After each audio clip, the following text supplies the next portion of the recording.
سوال ہے کہ رمضان شریف میں بغیر تراویح کے روزہ رکھ سکتے ہیں یا نہیں؟ تو اس کا جواب یہ ہے کہ روزے کے صحیح ہونے کے لیے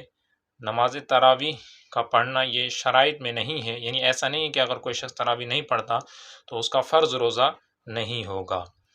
لیکن چونکہ روزہ ایک الگ عبادت ہے اور تراویح ایک الگ عبادت ہے، اور تراویح پڑھنا یہ خود سنت مؤکدہ ہے،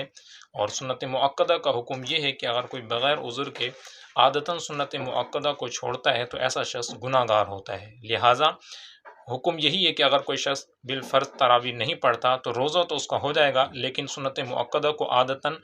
چھوڑنے کی وجہ سے بار بار وہ شخص گناہ گار ہوگا، لہذا تراویح بھی پڑھنی چاہیے اور روزہ بھی رکھنے کا حکم ہوگا اور روزہ بھی رکھنا چاہیے۔ دوسرا سوال ہے کہ بغیر وضو کے درود شریف پڑھنا یہ جائز ہے یا نہیں؟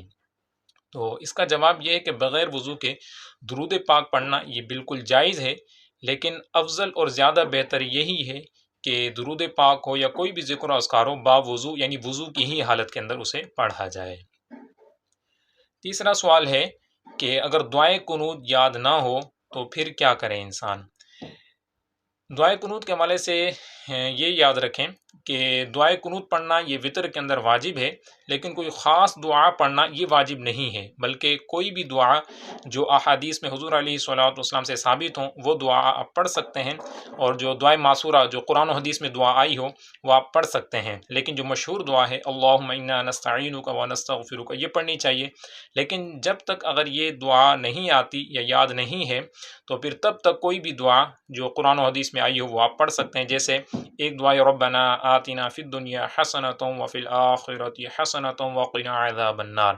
اور اگر کسی شخص کو یہ بھی نہیں آتی تو پھر اس کی جگہ وہ 3 مرتبہ اللہم اغفر لی اللہم اغفر لی اللہم اغفر لی یہ کہہ لے،